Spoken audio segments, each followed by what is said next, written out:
ሰላም አንድ ግጥም ላንብብላችሁ። ቋንቋና ገጣሚ እኔም አለሁ ቃል ይገልጻል ቃል ያንጻል የሁሉን የሚገልጥ የታል ከቃል ወዲህ እሱም አለኝ እንዲህ እና ጎንብስ ብለን ከሰው ለመግባባት ቋንቋም ዕውቀት ሆና ተነጋገርንባት። ጠይም ጤዛ ከሚለው የተሾመ ብርሃኑ የግጥም መድበል ላይ ነው ያነበብኩላችሁ። ተሾመ ብርሃኑ ካሁን በፊት ኮብላይ ዘመን የሚል ሌላ መጽሐፍ ነበረው። ሁለተኛ መጽሐፉ ነው ጠይም ጤዛ። ዛሬ ተሾመ ከኔ ጋር ስለሆነ ስለ ጠይም ጤዛ እያወራን እንቆያለን። አመሰግናለሁ። በጣም እንኳን ደህና መጣ። አመሰግናለሁ። ጠይም ጤዛን ወድጄ ነው ያነበብኳት። ማለት ደስ ብሎኝ የግጥም ስሜት አላት ምናምን ብዬ ያነበብኳት ነችና ሰሞኑን አንተን ላገኝ ካንተ ጋር ለማውራት እንትን ስንል ጠይም ጤዛ ምን ማለት ነው ያልኩ ነበር። ማለት እሱ በጣም ነበር የወደድኩት መጀመሪያ። ከዛ ምን ማለት ነው ስል ግን ሐሳቤ ውስጥ ምጥት ሊልልኝ አልቻለም። ጠይምነት ውህድ ማለት ነው ወይም ህብር ማለት ነው። የተለያዩ ነገሮች የተዋሃዱበት ቀይም ነጭም ጥቁርም ያለበት የተዋሃደ ማለት ነው። ጤዛ በተለያየ መንገድ ይተረጎማል። በተለይ ሊትራሪ ብዙ ትርጉሞች አሉት። በግሪክ ፊሎሶፊ የራሱ የሆነ ትርጉም አለው። በሌላውኛው በተለይ በክርስትናው ፍልስፍና በሌላውም ስትሄድ የራሱ ትርጉም አለው ጤዛ። በእኛ ሀገር ባህል ደግሞ ጤዛ የሆነ ነገር እንደ ጤዛ ነው ከተባለ ታይቶ የሚጠፋ ረጋፊ ምናምን እንደማለት ነው። እኔ ግን የግሪኩን ኢዮስ የምትባል አማልክታለች። እሱን ነው እንደመነሻ የወሰድኩት። በሷ እይታ ወይም ደግሞ በሷ ፊሎሶፊካል እይታ ጤዛ ኢዮስ ያለቀሰችው ለቅሶ ነው ተብሎ ይታሰባል። በትልቁ ይሄ ትሮጃን ጦርነት ላይ እና አኪሊ ያሉበት አኪሊ ልጇን ገሉባት። ለዛ ያለቀሰችው እንባ ነው፣ ለቅሶ ነው። እዚህ መጽሐፍ ላይ አንድ ህብር አለ፣ ለቅሶ አለ። ግን ለቅሷችን አንድ አይነት አይደለም ነው። ለቅሷችን ዳይናሚክ ነው፣ የተለያየ ነው። እሱን ለማምጣት ነው። አይገርምም? እስካሁን ድረስ በግሪክ ሚቶሎጂ ውስጥ ጤዛ የእንባ ምልክት ሆኖ እንደቀረበ ምንም መረጃው አልነበረኝም። እና አሁን ስትለኝ ማለት ውህድ ወይም የተዋሃደ እንባ አይነት ነገር በተለያየ ጊዜ ያለ ርዕስ ትርጉሙ እነዛ ብለህ ስትነግረኝ ምን ገባኝ? ዘመን ያብሰለስልሃል። እዚህ ውስጥ ስለ ዘመን እናውራ። ዘመን እንትን ይልሃል። በጣም ደስ የሚለኝ ርዕስ ነው ዘመን ላይ ማውራት። ከዛኛው ያው ኮብላይ ዘመን ነው የሚለው እንደውም ያኛው ደግሞ ኮብላይ ዘመን ነው የሚለው። እዚህኛው ላይ ዘመን በተለየ መንገድ እንዲገለጽ ጊዜ፣ ቦታ፣ ዘመን እንደዚህ የዘመን መንፈስ የሚባሉ ነገሮች እኔ ከሚስቡኝ ውስጥ አንዱ ነው። ብዙ እውነት የሚገለጠው በዘመን ውስጥ ነው ብዬ አስባለሁ። ምናልባት እውነት አንጻራዊ ነው የሚባል የፍልስፍና አተያይ ያለ አንድ መንገድ ነውና ስለቱ እናነሳለን። ቆይ ደግሞ እሺ ከዘመን ጋር ተጻራሪ ማን ነው? ከዘመን ጋር በጣም ምንድነው እንትን ናቸው፣ ኩታ ገጠም ናቸው ብዬ አስባለሁ። ዘመንና ጊዜ ወይም እውነትና ጊዜ ማለት ነው። እውነትና ዘመን ጊዜ። ምክንያቱም ብዙ ነገር የሚገለጸው በዛ ውስጥ ነው፣ በዘመን ውስጥ ነው የምትገልጸው። እዚህ ዘመን ላይ ቆመህ እውነት የምትላቸው ነገሮች እዛኛው ዘመን ላይ ሐሰት ሊሆኑ ይችላሉ። እና እያንዳንዱ የሚመጡ ሐሳቦች ለምሳሌ ቅድም ስለ እንባ ወራን አይደለ? የዛሬ እንባ የነገ ሳቅ ሊሆን ይችላል፣ የዛሬ ሳቅ የነገ እንባ ሊሆን ይችላልና ሁሉም ነገር በዘመን ውስጥ የሚታይ ነው የሚል ሐሳብ ስላለኝ ነው። አለሁ የሚለው ግጥም ውስጥ እንዲህ አይነት ምሬት አለው እንደ ይሄ ልጅ ያልኩ ነበር። ካነበብኩት በኋላ አንዷን ብቻ ላንሳ። አከልፍኝ በመንን ምን ተጠቀማለሁ እፍኝ ቆሎ ባጣ በረዶ ቅማለሁ ይላል። አልሰደድም አይነት ነገር አለው፣ ወይም አልወጣም አልሄድም የሚል ነገር አለው። ከዛ ደግሞ እንዲሁ ምንም ባጣ እንኳን ይሄ የምሬቱም ደግሞ ውስጡ ፊል ያራኩት መሰለኝ። እንደዛ አይነት ስሜት አለ ዘመን ላይ። አዎ ልክ ነው። እሱ ግጥም ላይ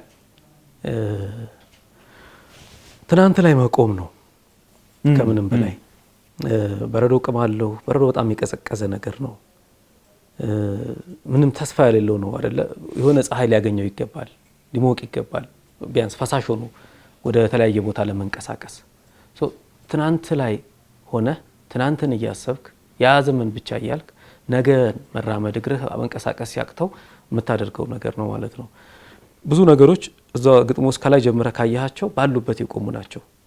ግን ተፈጥሮ ግን እየተንቀሳቀሰ ነው። ነገን ዘግቼ ታሪክ እየበላሁ አለው በጎጂ ያለው በታዘ ይላል። ሌሎቹ ግን ፀሐይ ወጣለች ተፈጥሮ ሌላው ተፈጥሯዊ ነገር አለ። ፀሐይ ወጣለች፣ ውሻው ይጮሃል። ፀሐይም አልጠፋች፣ ውሻም ይጮሃል። አለሁ ከፍኜ በመነን እንጠቀማለሁ፣ እፊን ቆሎ ባጣ በረዶ ከማለሁ እና አንዳንዴ ወደፊት መራመድ የተዘጋ በር ሲበዛ ለምሳሌ አንኳኳ ይከፍትልሃል። አንኳኩተህ ሲከፈት ሌላ በር የሚጠብቅ ከሆነ ሲከፈት ሌላ በር የሚጠብቅ ከሆነ ባለበት ትቆማለህ ማለት ነው። ይሄ የቁጭት አንድ መገለጫ ነው ብዬ አስባለሁ። የዘመናችን ትርፋማ ለመሆን ለምሳሌ እኛ እንደ ኢትዮጵያ እንግዲህ የሺህ ዓመታት ታሪክ ያለን ከሺህ ዓመታትም በኋላ ግን እንደ ሀገር ለመቆም እንደ ሀገር ለመንቀሳቀስ አሁንም በራችን ዝግ ነው።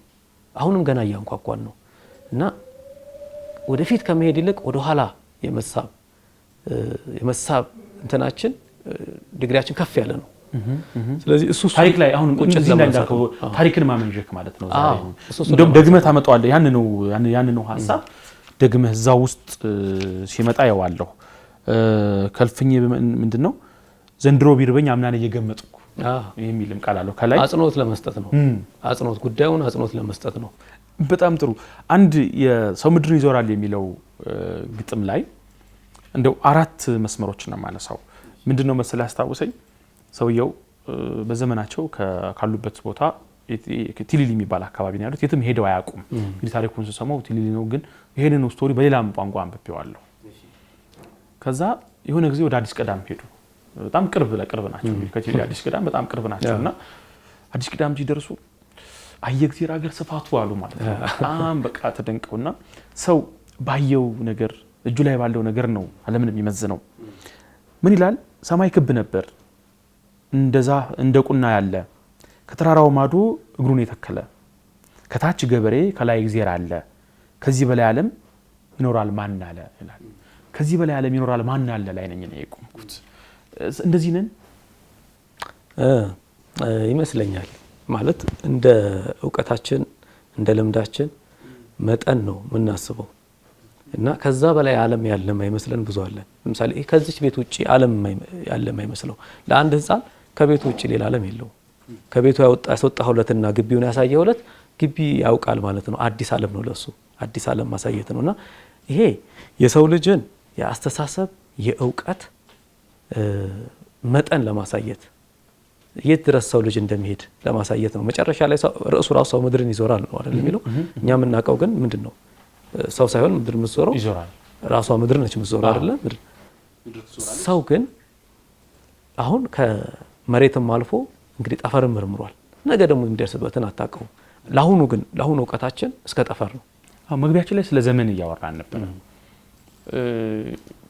ጊዜና እውነት አብረው የሚቆሙ የሚታዩ ነገሮች እንዲህ የሚመዛዘኑ ነገሮች እንደሆኑ እየነገርከን ነበር።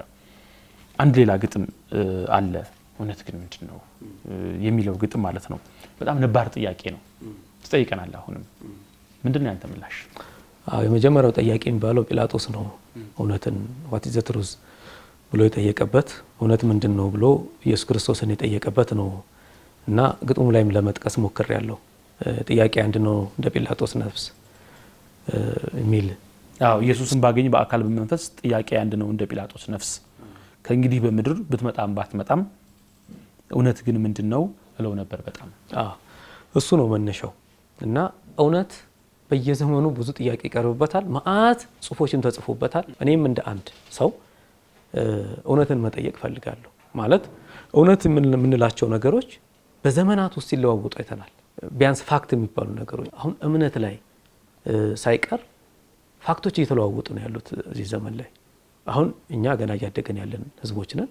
በሌላው ዓለም ደግሞ አደጉ በሚባሉት ውስጥ እኛ በጣም እውነት ብለን አጥብቀን የምንይዛቸው ነገሮች እየቀሩ ሌላ አዳዲስ እውነቶች እየተፈበረኩ እየተፈጠሩ እየመጡ ነውና እውነት ዘላለማዊ ነው አይደለም፣ እውነት ብቻውን ራሱን ችሎ ይቆማል ወይስ አይቆምም የሚሉ የዘመናት ክርክር ናቸው። ያን ክርክር ለማስቀጠል ያን ክርክር ለማንሳት በተወሰነ ማሳያዎች ነው እኔ ለማስቀመጥ የሞከርኩት። 50 ዓመት ያኖርኩት በ50 ዓመት ተሻረ፣ ተረቴን ሳልፈጽም እውነት የተሻረ የሚል ነው። አንዳንድ ተረቶች በዘመናቸው እውነት ነበሩ።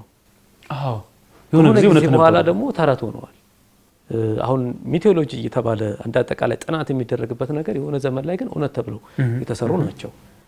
አሁን ግን ወደ ሚቴዎሎጂ ሆነዋል። እኛ ደግሞ ለምሳሌ እምነት ብለን ወይ ደግሞ ሌላ ብለን የምንወዳቸው የምናከብራቸው ነገሮች በሌላው ዓለም እኮ ሚቴዎሎጂ ናቸው። እንደሚት ነው የሚነሱት ማለት ነው የሚነሱ አሉና ሰው እውነት እንደ ቆምኩበት ጫማ ሁሉ ይለያያል ማለት ነው። በጣም ነው የምናመሰግነው ተመልካቾቻችን። የዛሬው የማለዳ ገጻችን በዚህ ተጠናቋል። ዛሬ ጠይም ጤዛ ላይ ከገጣሚው ከተሾመ ብርሃኑ ጋር ነበር ቆይታ ያደረግነው። መጽሐፉን ባገኛችሁበት አጋጣሚ ሁሉ ልታነቡት የሚገባ ነው። ከቀሪ ዝግጅቶቻችን ጋር መልካም ጊዜ